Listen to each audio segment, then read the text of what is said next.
وَلَوْ أَنَّهُمْ رَضُوا مَا آتَاهُمُ اللَّهُ وَرَسُولُهُ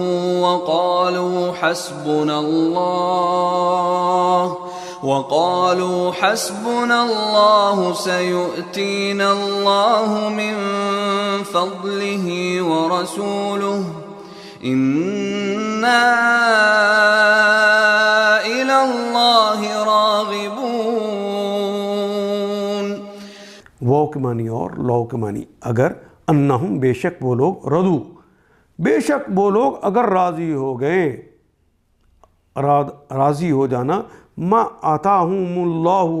اگر وہ راضی ہو جاتے، ما جو آتاہم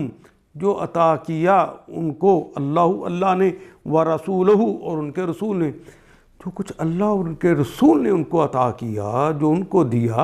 اس پر اگر وہ راضی ہو جاتے، وقالو اور وہ کہتے، حسبنا ہمارے لیے کافی ہے، اللہ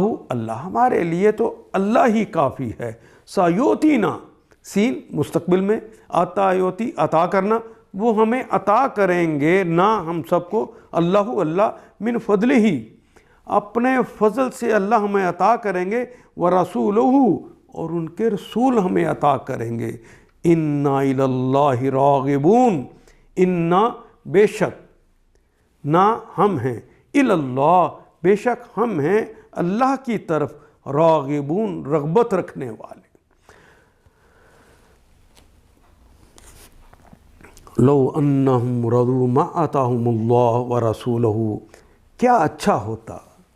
کہ اللہ اور رسول صلی اللہ علیہ وسلم نے جو کچھ انہیں دیا تھا اس پہ وہ راضی رہتے اور کہتے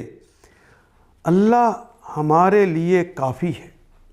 وہ اپنے فضل سے ہمیں اور بہت کچھ دے گا، سایوتینا اللہ من فضلہ اپنے فضل سے ہمیں اور نوازے گا،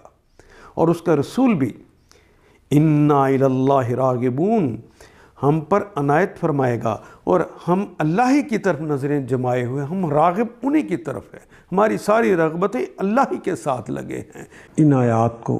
ایک دفعہ پھر تلاوت خود کیجیے، عربی و مبین پڑھتے ہوئے دیکھیے، کیا بات پوری اندر اتر رہی ہے؟ کیا یہ اردو کے سانچے میں ڈھلتی گئی ہیں عبارتیں؟ اگر بات سمجھ آنی شروع ہو گئی تو الحمدللہ یہی ہمارا ہدف ہے، اور یہ ہدف پورا ہو گیا۔ اللہ میرا اور آپ کا حامی و ناصر۔ الف لام